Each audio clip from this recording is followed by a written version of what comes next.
Have you ever been fooled by a counterfeit? A friend one day showed me his watch and he told me with a twinkle in his eye that it was a genuine imitation Rolex. And it was. He had bought it in Singapore in a market for $20 or something. It was packaged like a Rolex. It looked like a Rolex, but it wasn't a Rolex. It was an imitation. He probably had another one by now. Good for a laugh, I guess, but not so good if you paid $1,000 for it thinking it was genuine. How must God feel when his brand, the Sabbath, has been counterfeited? In this epic story, the devil not only misrepresents the character of God, but counterfeits and distorts every truth that God has given us. Now, you'd expect that from the devil, wouldn't you?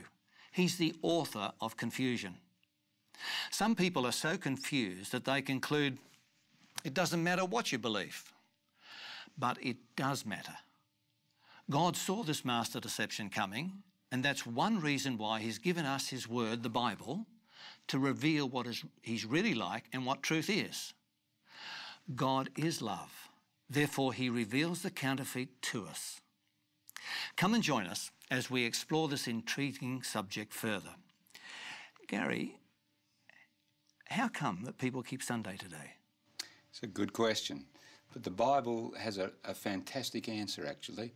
You may remember when Jesus was here, he said, study the book of Daniel in Matthew 24.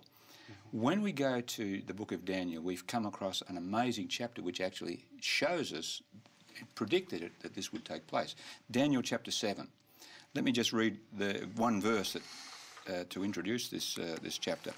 Verse 3, and 4 great beasts came up from the sea, each different from the other. So here Daniel sees 4 beasts come out of the briny ocean, and then he launches into an amazing chapter. In fact, these are not ordinary beasts, Gary. They've got special characteristics. In fact, let me read in verse 4, the first beast. The first was like a lion and had eagle's wings. I watched till its wings were plucked off, and it was lifted up from the earth and made to stand on 2 feet like a man. A man's heart was given to it. These are not normal beasts. In fact, there were 3 more. There was the bear with three ribs coming, 3 ribs and stood on one foot. And then the third one was the leopard with 4 heads, 4 wings, strange animals.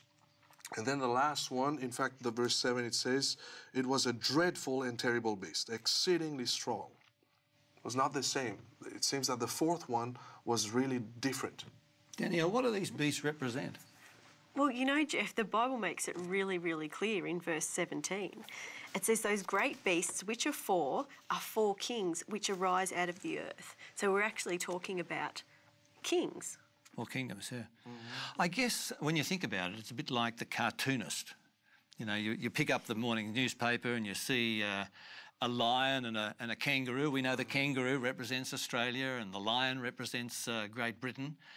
And I guess that really the Bible was the first book to use animals to represent nations. In fact, I believe Daniel here, he must have really... something must have come to his mind when he thought, when he saw 4 kingdoms, 4 kings, because that's exactly what we see in Daniel 2. And this is what I love with the Bible, because Daniel 2, we have the prophecy of the statute with the different metals. And now Daniel 7 will bring the same thing, but will add more information of what will take place in the end of time. Notice that, for example, the lion of Daniel 7 parallels the head of gold of Daniel 2. Which was Babylon. Which was Babylon, exactly. And then the second beast, which was the bear, parallels the breast and the arms of silver. And then we get, which is Medo-Persia. And then we get the third one, which is the belly of bronze, which represents, which parallels... the 4 leopards. The leopards, yeah, with the 4 heads. And then the last one, of course, we know, because we know Daniel 2, which is the legs of iron, parallels the fourth beast, which is the dreadful one. We've got Babylon, followed by Medo-Persia, followed by Greece, followed by Rome. The Roman Empire. And of course, it continues in Daniel 2, because Rome will be divided to form divided Europe. Huh? Yes. Europe Yes. divided.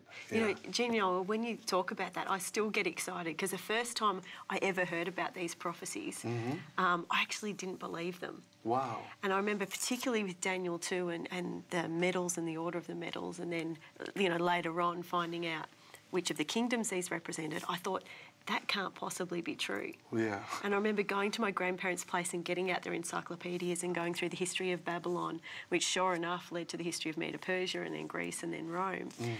And then to find out what we know now, you know, with the Dead Sea Scrolls and the fact that the book of Daniel has been dated to have been written around 600 years before Jesus existed, which was in the time of Rome. Yes, exactly. I mean, how can somebody predict 600 years of history and get the order exact? I mean, for me, that was just convincing evidence that, hey, you know, listen up.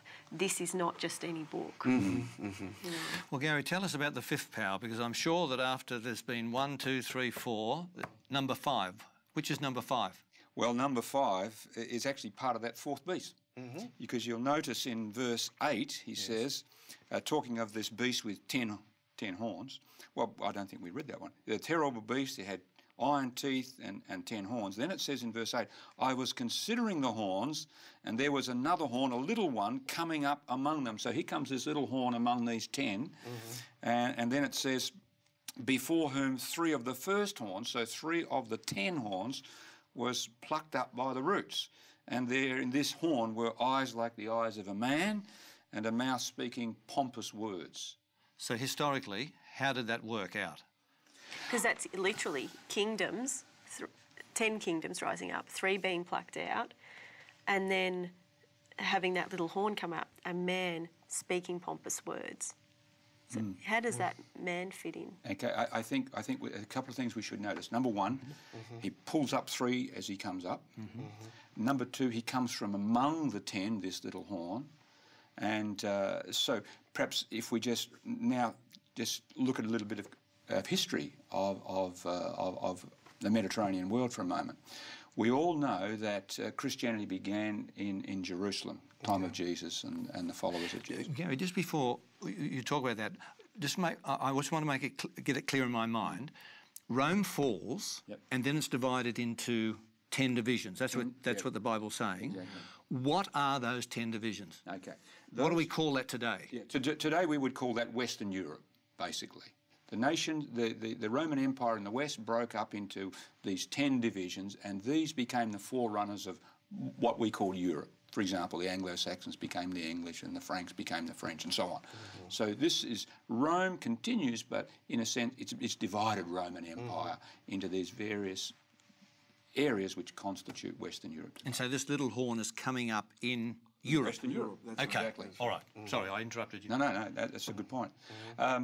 So Christianity begins in Jerusalem. By the first century, Christianity spread right across the Mediterranean world. We know Paul took it to many places, and it's a tremendous force.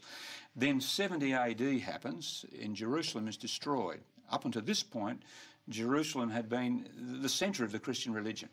Now the centre of Christian religion moves from Jerusalem, because it is no more, and it gravitates more and more to Rome, the city of Rome in the heart of the Roman Empire. And so we find that over the next 2 centuries, there's a lot of persecution in the Christian church. But at the end of that, here comes an emperor, the first Christian emperor, Constantine. And so about 312, 313, he becomes he accepts the Christian faith as a relevant force in the empire. He eventually becomes a Christian, but he favours Christianity, and we find that certainly by the end of that century, Christianity is the official religion of the Roman Empire.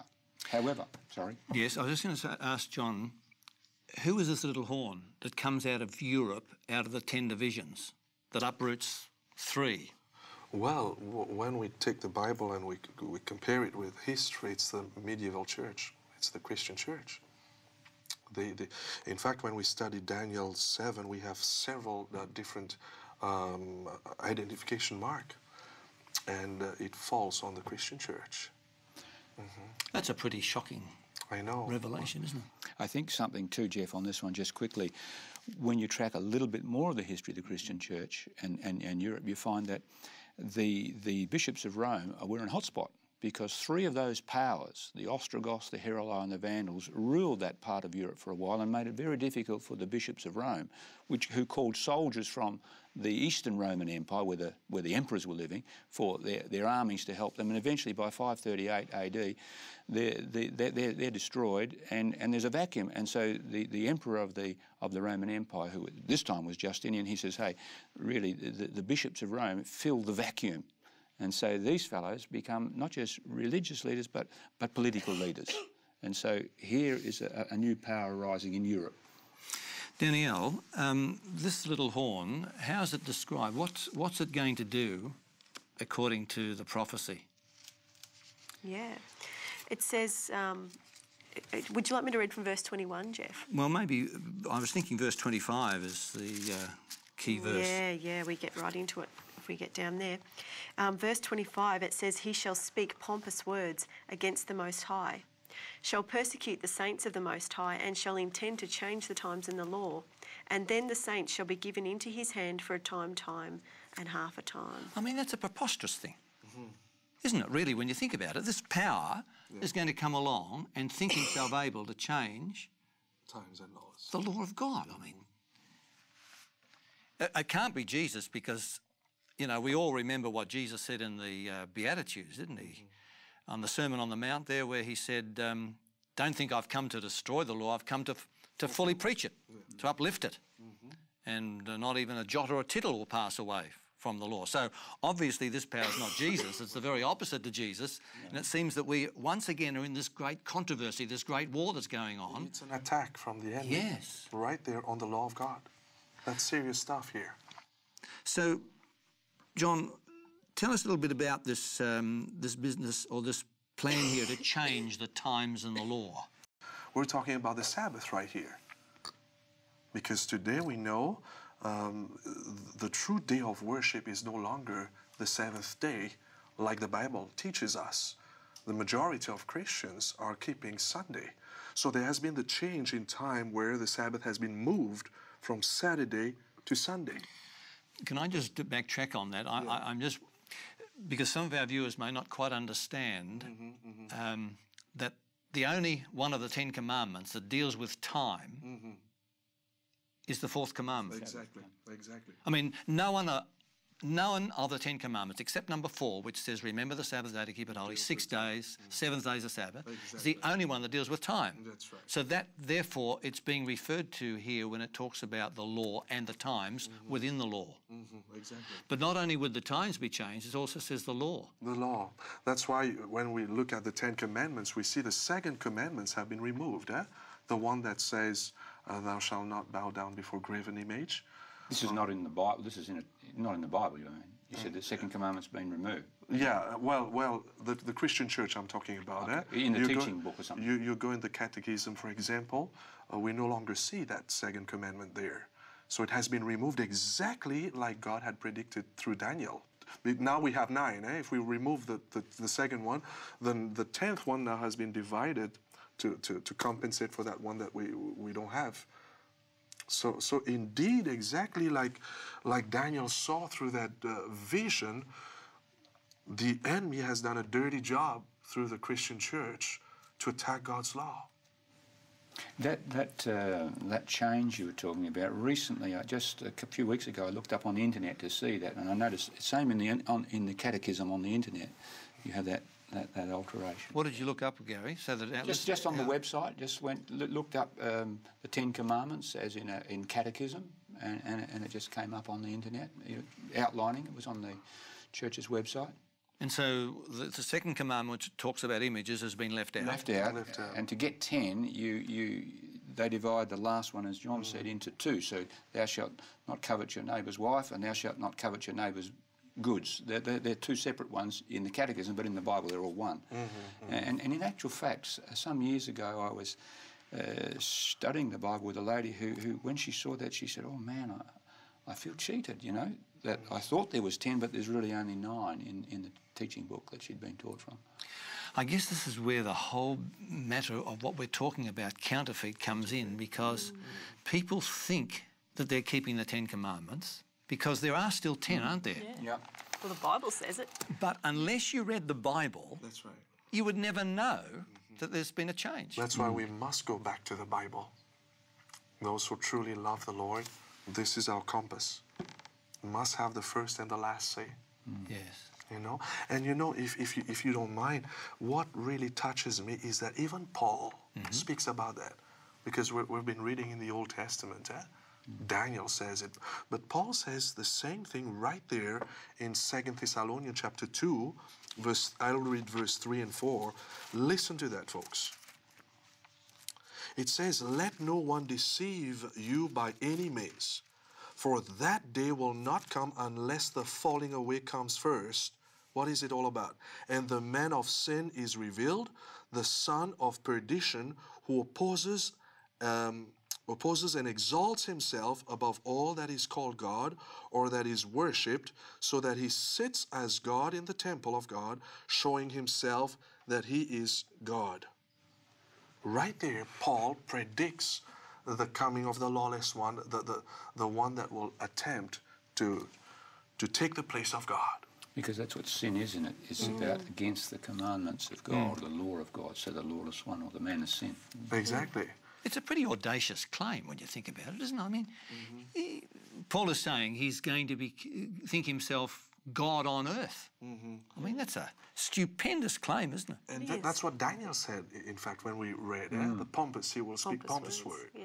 In fact, in Revelation, the prophecy continues. It is amplified. But we see the same thing happening. In fact, verse 7, I don't know if Gary wants to read that. Okay.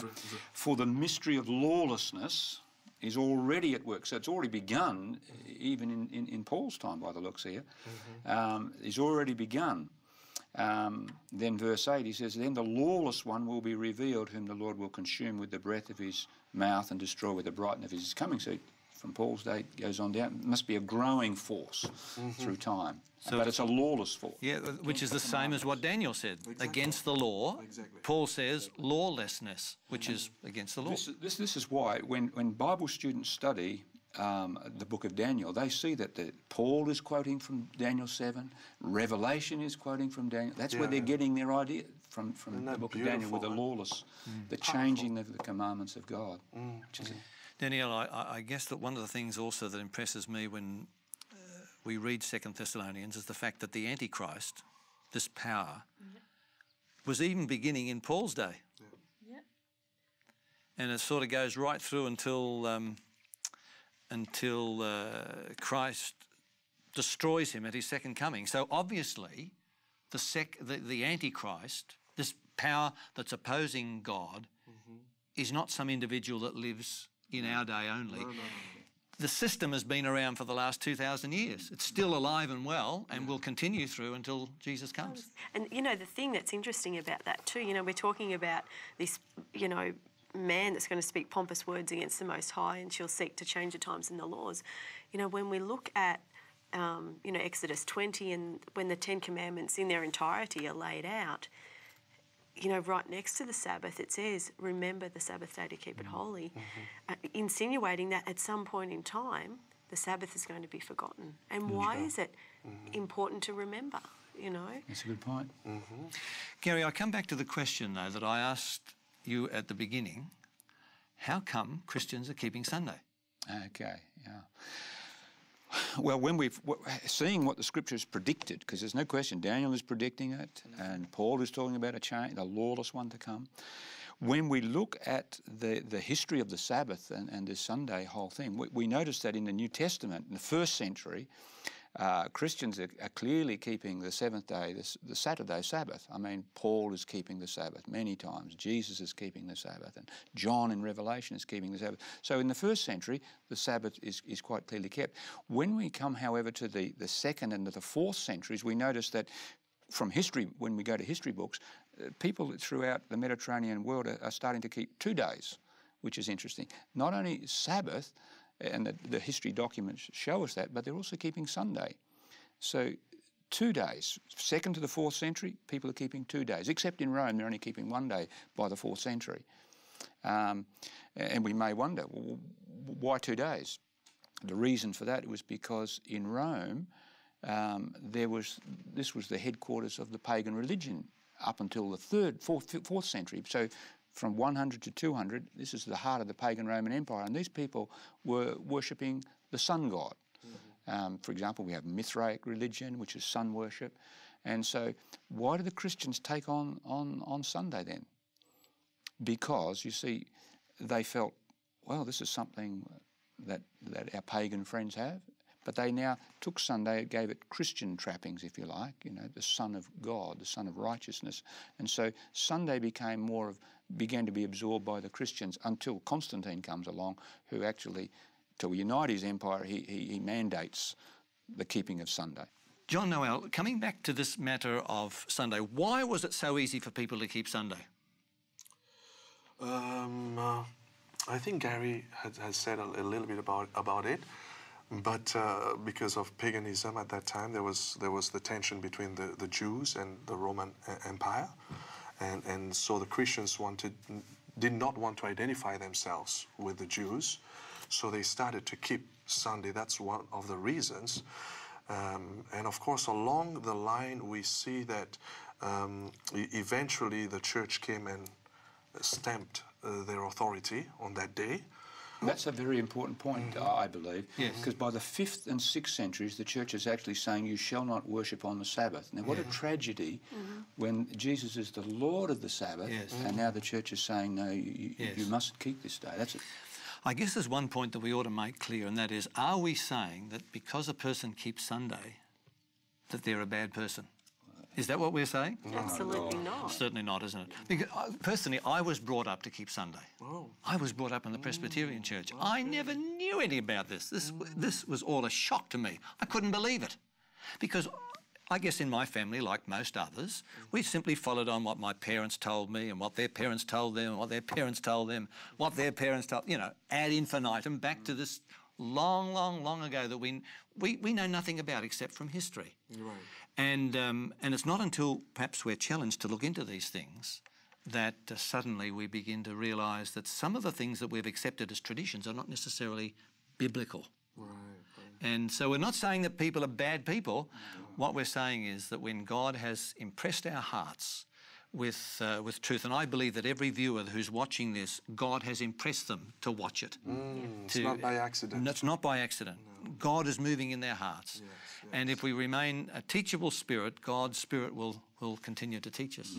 Absolutely, Jeff. I mean, I resonate with that quite well too. I grew up in a home where, you know, there was no mention of God. It's, you know, my family didn't believe in God, and when I became about 16, I started going to a Baptist church and kept Sunday. And you know, as far as I knew, if you're a Christian, you go to church on Sunday, and you know, all of that. And it wasn't till after I actually lost a baby and I started to want to go back to, you know, where is he, and looking into church and wanting to know the difference, that a guy I was working with went to church on a Sabbath.